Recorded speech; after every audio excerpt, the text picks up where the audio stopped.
The studio lights were already on when she stepped inside, casting a soft glow across the polished floor. Everything looked perfect, too perfect. Assistants moved quickly, adjusting props, whispering into headsets. It was the kind of place where every detail mattered, where only the right people seemed to belong. She hesitated at the door for a second, clutching the strap of her simple bag. Her outfit didn't match the elegance around hers as a plain shirt, slightly faded jeans, and sneakers that had clearly seen better days. But she took a breath and walked in anyway. A man standing near the camera noticed her almost immediately. He was sharply dressed, confident, the kind of person who looked like he belonged here. His eyes scanned her from head to toe, not rudely, but curiously, as if trying to place her. He stepped closer. "Excuse me," he said, his voice calm but direct. "You're not the model, are you?" The question wasn't harsh, but it carried an assumption. She could hear it. For a brief moment, she thought about explaining, about telling him she wasn't lost, that she had a reason to be here. But instead,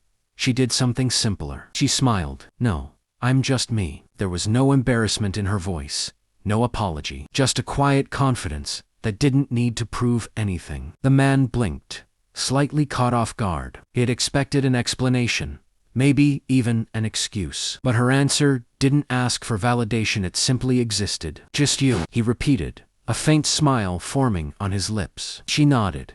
"That's enough, isn't it?" For a second, the noise of the studio seemed to fade. The rushing assistants, the clicking equipment, it all blurred into the background. What stood in front of him wasn't someone trying to fit in. It was someone completely comfortable, not fitting in at all. And somehow, that made her stand out more than anyone else in the room. He chuckled softly, shaking his head. "You know, it actually is." She glanced around the studio, her eyes curious, but steady. "Good," she said lightly, "because I wasn't planning to be anyone else." At that moment, something shifted. The perfection of the place didn't feel as intimidating anymore. In fact, it felt a little less real compared to the honesty standing right in front of him. He looked at her again, as someone out of place, but as someone who brought something the studio didn't even realize it needed: authenticity. And, without realizing it, the question he had asked no longer mattered.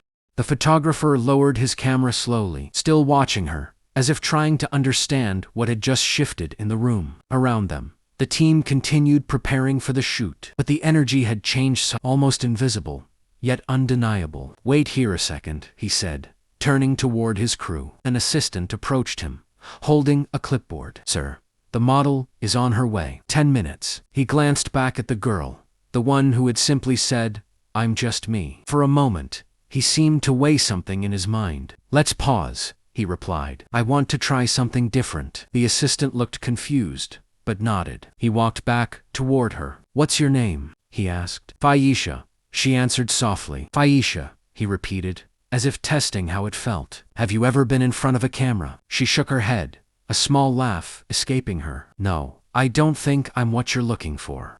"That's exactly why I'm asking," he said. She raised an eyebrow, unsure whether he was serious. "Look," he continued, lowering his voice slightly, "everyone who walks in here tries to be perfect. Poses, expressions, angles, it's all practiced. But you didn't try. You just stood there and answered honestly." Aisha looked down for a second, then back at him. "I didn't know there was anything else to do." He smiled. "Exactly." There was a pause, the kind where a decision quietly forms. "I want to take a few shots," he said. "No pressure, no expectations. Just you being you." She hesitated. The lights, the people, the attention, it was overwhelming. This wasn't her world. "What if I mess up?" she asked. He shrugged lightly. "Then you mess up, and we keep going." Something about the simplicity of his answer made her exhale. Slowly, she placed her bag down. "Okay," she said. The crew adjusted quickly, though a few exchanged curious glances. This wasn't the plan. But the photographer didn't seem to care about plans anymore. Aisha stepped onto the set. The lights felt warm against her face,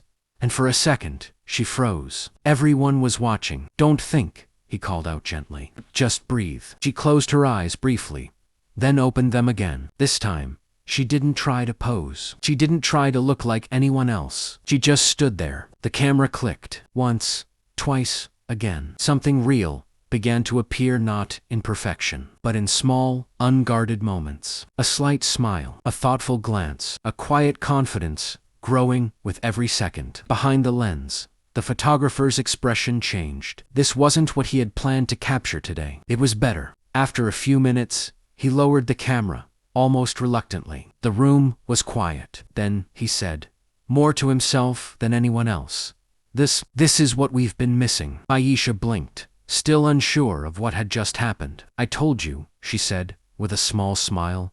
"I'm just me." In this time, no one in the room saw just as something small. For a moment, no one moved. Then, the quiet broke not with noise, but with a shift in attention. The same people who had been too busy to notice her before were now watching Aisha, with a kind of curiosity that hadn't existed minutes ago. The assistant stepped closer to the photographer, lowering their voice. "Sir, the actual model just arrived." He didn't respond immediately. His eyes were still on the camera screen, scrolling through the photos he had just taken. Each image carried something raw, unplanned, and strangely powerful. "Let her wait," he said finally. The assistant blinked. He nodded. Just for a few minutes. Across the room, Aisha stepped off the set, unsure where to stand now. She picked up her bag again, almost as if the moment was over for her. This wasn't her world, she reminded herself. She had only stepped into it by accident. The photographer looked up and noticed her retreating. "Hey," he called out, walking toward her. "Where are you going?" She gave a small shrug. "I think I've already taken enough of your time." He shook his head lightly. "You didn't take anything. You gave something." She frowned slightly, confused. Before he could explain, a tall, elegant woman entered the studio. She carried herself with confidence, the kind built from experience. This was clearly the model everyone had been waiting for. Her eyes quickly scanned the room, then landed on "Is she part of the shoot?" the model asked, her tone neutral but curious. The room fell quiet again. The photographer stepped forward. "She is now." A few people exchanged glances. This wasn't how things usually worked.